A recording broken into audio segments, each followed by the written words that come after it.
जय हिंद दोस्तों, कैसे हैं आप सब। I hope you all are doing great. स्वागत है आपका आपके अपने यूट्यूब चैनल में। मैं प्रगति आज आपके सामने बॉलीवुड की लेटेस्ट मूवी चोर निकल के भागा का फुल एक्सप्लेनेशन करने वाली हूं।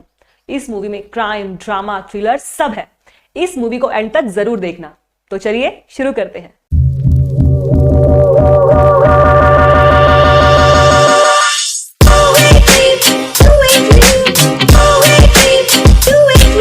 कहानी की शुरुआत कुल्लू एयरपोर्ट पर रात 2 बजे से होती है। खून में लथपथ अंकित से पुलिस पूछताछ कर रही है, जिसमें पुलिस को कुछ खास इंफॉर्मेशन नहीं मिलती और एक बैक स्टोरी शुरू हो जाती है। 8 घंटे पहले अलबरकत एक गल्फ कंट्री जहां के एयरपोर्ट पर कुछ लोगों को दिखाया जाता है।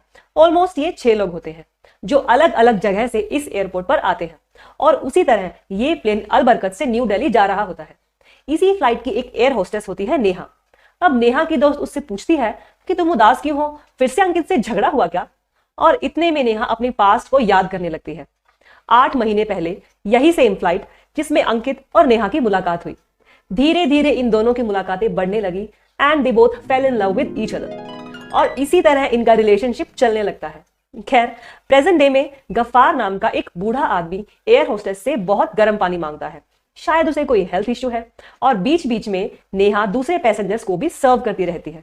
इत्तेफाक से उसी फ्लाइट में नेहा अंकित को भी देखती है, जिससे उसे अगेन अपना फ्लैशबैक याद आ जाता है। दरअसल कुछ महीनों पहले अंकित और नेहा को यह बात पता चली कि नेहा प्रेग्नेंट है, जिससे इन दोनों को बहुत शौक लगता है कि बिना शादी के प्रेग्नेंट। लेकिन अंकित नेहा को मना लेता है कि हम दोनों शादी करेंगे और इस बच्चे को भी रखेंगे। और इसी खुशी को सेलिब्रेट करने वो दोनों एक रेस्टोरेंट में जाते हैं। तभी अंकित को एक अननोन कॉल आता है, जिसमें वो उसे रेस्टोरेंट से बाहर आने को कहता है और अंकित के साथ बहुत ही बदतमीजी से पेश आता है। ये सब देखकर नेहा बहुत टेंस्ड हो जाती है और नेहा के बार बार पूछने पर अंकित उसे अपनी कहानी बता ही देता है। 2 साल पहले उसने डायमंड्स की इंश्योरेंस कंपनी ओपन की थी। अंकित का एक एम्प्लॉय उनके डायमंड्स चुरा के भाग गया, इसलिए वो दोनों उसके पीछे पड़े हैं। या तो वो उन्हें 20 करोड़ दे या उनके लिए डायमंड्स की चोरी करे। पर ना तो अंकित के पास पैसे हैं और ना ही वो चोरी करना चाहता। उसकी इन बातों से नेहा को अपना एक इंसिडेंट याद आ जाता है, जिसमें उसके फादर अंडरवर्ल्ड का पैसा हैंडल कर रहे थे और एक दिन कुछ गुंडों ने उसके फादर को मार दिया। वो नहीं चाहती कि वही सब दोबारा हो और उनके आने वाला बच्चा भी वही सब फेस करे। खैर, प्रेजेंट डे फ्लाइट में टेक ऑफ से पहले अंकित को एक मैसेज आता है, जो वो नेहा को दिखाता है, जिससे नेहा भी खुश हो जाती है। अगेन फ्लैशबैक आता है। एक दिन इंडिया के होम मिनिस्टर अलबरकत आते हैं ओमार बिन नाम के बंदे से डायमंड्स की डीलिंग करने के लिए, और फिर होम मिनिस्टर ओमार बिन से डायमंड्स की डिलीवरी के बारे में पूछते हैं, जिस पर ओमार बिन कहता है कि वो इन डायमंड्स को सिक्योरली इंडिया में पहुंचा देगा। एक ऐसा प्रोसेस जिससे इन डायमंड्स को कोई नहीं चुरा सकता। होम मिनिस्टर का पीए भगत इसकी सारी डीलिंग्स करता है और ओमार बिन की साइड से अंकित और ये लड़की। लेकिन अंकित के खुफिया दिमाग में कुछ और ही चल रहा होता है, इसलिए वो भगत को अपने साथ एक क्लब में ले जाता है और अपना प्लान बताता है। भगत ने शुरू में मना किया, लेकिन वो अपना लालच ज्यादा देर तक रोक नहीं पाया और उसने हाँ कर दी। तो डील हुई कि साथ में डायमंड्स की चोरी करेंगे और आधे आधे बांट लेंगे।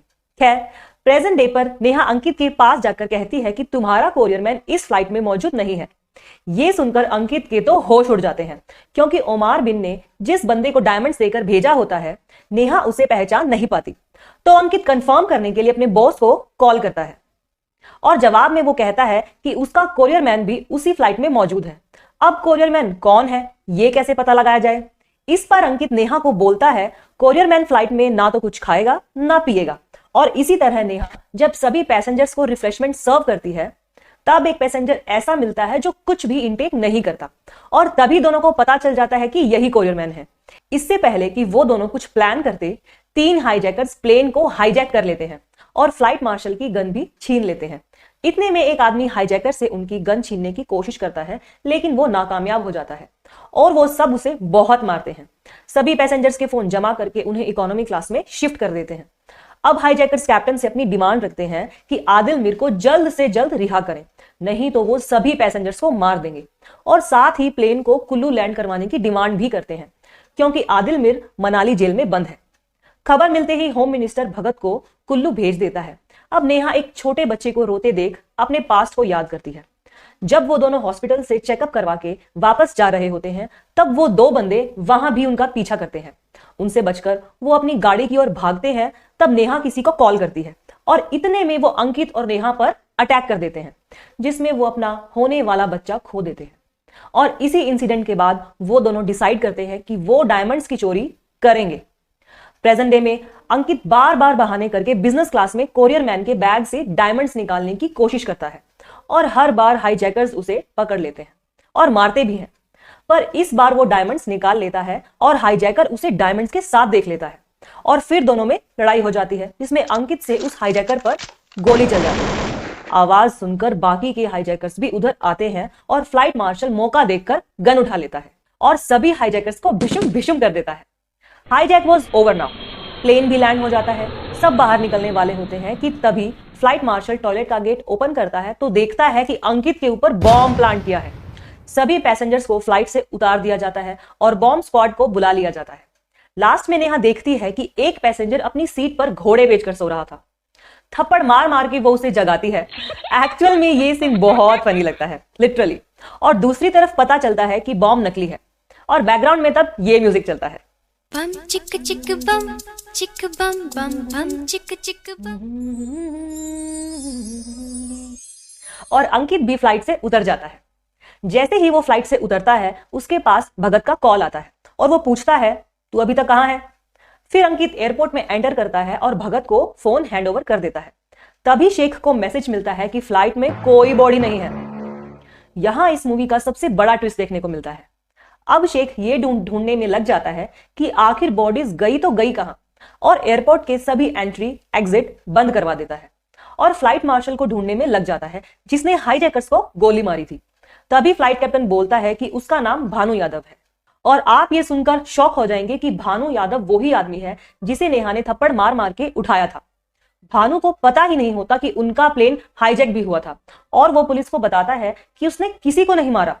तभी शेख को पता लगता है कि किसी ने गेट से एग्जिट लिया है और शेख समझ जाता है कि जिस बंदे ने फ्लाइट मार्शल बनकर हाईजैकर्स को गोली मारी थी वो हाईजैकर्स के साथ मिला हुआ था और हाईजैकर्स भी जिंदा हैं और इन्हीं पैसेंजर्स के साथ यही प्रेजेंट है। और वो समझ जाते हैं कि ये हाईजैक था ही नहीं, ये तो कुछ और ही मामला चल रहा है। तभी दूसरी ओर डायमंड एक्सपर्ट जिसे भगत साथ में लेकर आया था, वो भगत को बताता है कि ये डायमंड्स जो अंकित ने उसे दिए हैं वो नकली हैं और भगत अंकित को बोलता है कि मुझे कैसे भी करके असली डायमंड्स चाहिए। फिर अंकित नेहा से मिलने के लिए टॉयलेट में जाता है, जहां पूछने पर वो बताता है कि डायमंड्स नकली हैं। फिर नेहा अंकित को बोलती है कि कोई बात नहीं, हम फिर से शुरुआत कर लेंगे। इस बात पर अंकित नेहा का गला पकड़ के कहता है कि ये कोई मजाक नहीं है और वो उसे बताता है कि उनके बीच में जो ये प्यार था ये भी नकली था और उसने उसे सिर्फ डायमंड्स को चुराने के लिए ये सब प्लान किया था और वहां से चला जाता है। फिर नेहा पुराने टाइम को याद करती है जब वो हॉस्पिटल में एडमिट थी। तब उसे एक वॉइस नोट मिलता है जिसमें वो आदमी नेहा से पूछता है कि क्या सब ठीक है, और नेहा को एक कॉल रिकॉर्डिंग भेजता है। दरअसल ये वही बंदा होता है जिससे नेहा कॉल पर बात कर रही होती है जब उन पर अटैक होता है। उस रिकॉर्डिंग में अंकित उन अटैकर्स को बोल रहा होता है कि उन्हें नेहा को नहीं मारना चाहिए था क्योंकि वो प्रेग्नेंट है, और उन्हें भागने को बोलता है। फिर नेहा अंकित का पीछा करती है जब वो हॉस्पिटल से निकल रहा होता है और देखती है कि अंकित उन्हीं अटैकर से मिलने जाता है। फिर उनसे मिलने के बाद अंकित एक होटल में जाता है और नेहा के कॉल करके पूछने पर उसे बताता है कि वो डॉक्टर्स के पास है। फिर अंकित उसी लड़की से मिलने होटल में पहुंचता है जो डायमंड्स की डील के टाइम पर ओमार बिन के साथ थी। तभी नेहा अंकित को उस लड़की के साथ होटल की खिड़की में देख लेती है और वापस हॉस्पिटल चली जाती है। उसके बाद वो सुधांशु को कॉल करती है। सुधांशु वो बंदा होता है जिसने फ्लाइट मार्शल बनने का नाटक किया था और उसे बोलती है कि उसे किसी से बदला लेना है और पूरी प्लानिंग करते हैं। प्रेजेंट में शेख एक एक करके सबसे पूछताछ करने लगता है। कुछ लोगों ने शेख को बताया कि अंकित को अस्थमा अटैक आया और वो बार बार बिजनेस क्लास की तरफ जाने की कोशिश कर रहा था।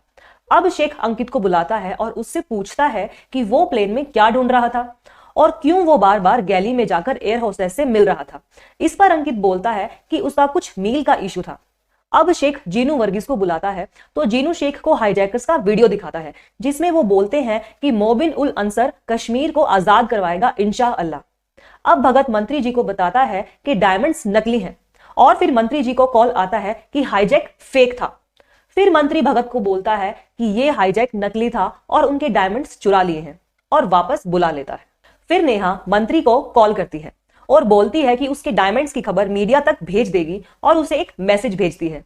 अब शेख नेहा को बुलाता है और कुछ क्वेश्चंस पूछता है भानु यादव और सुधांशु से रिलेटेड, और फिर कहता है कि कहीं उसने ही सुधांशु के साथ मिलकर ये प्लान तो नहीं किया, पर नेहा मना कर देती है। तभी शेख को मंत्री जी की कॉल आती है और बोलते हैं कि सभी पैसेंजर्स को छोड़ दो, क्योंकि अगर हाईजैक हुआ ही नहीं तो तुम किसे ढूंढ रहे हो, और बोलते हैं कि मास्टरमाइंड उसे बेवकूफ बनाकर वहां से भाग गया। और मीडिया को यह बोलने को कहते हैं कि तीनों हाईजैकर्स मारे जा चुके हैं। फिर शेख नेहा को छोड़ देता है और भगत अंकित को अपने साथ ले जाता है।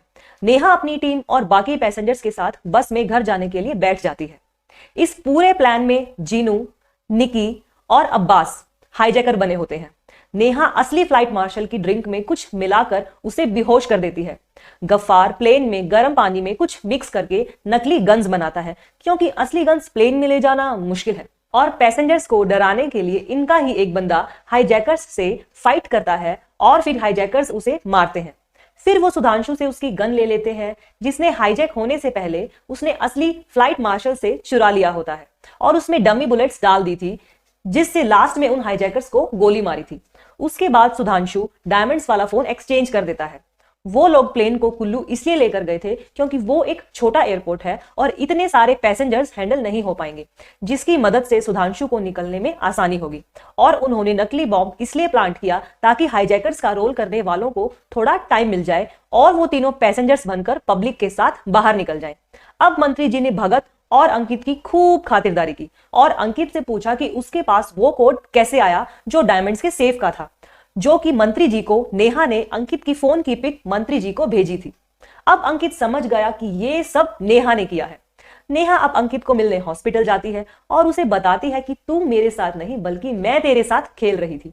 और अब अंकित समझ जाता है कि उसने उसके साथ ये सब डायमंड्स के लिए नहीं बल्कि बदले के लिए किया। फिर नेहा हमेशा के लिए चली जाती है, लेकिन एंड में लगता है कि इसका सीक्वल भी आएगा। दोस्तों, मुझे पर्सनली ये मूवी बहुत अच्छी लगी। इस मूवी में कई सारे ट्विस्ट एंड टर्न्स देखने को मिलते हैं। आपको ये मूवी कैसी लगी मुझे कमेंट करके जरूर बताएं। और अगर आपको मेरी ये वीडियो अच्छी लगी हो तो मेरी वीडियो को लाइक कर दीजिए, चैनल को सब्सक्राइब कर दीजिए। मिलते हैं अगली वीडियो में, तब तक के लिए अलविदा।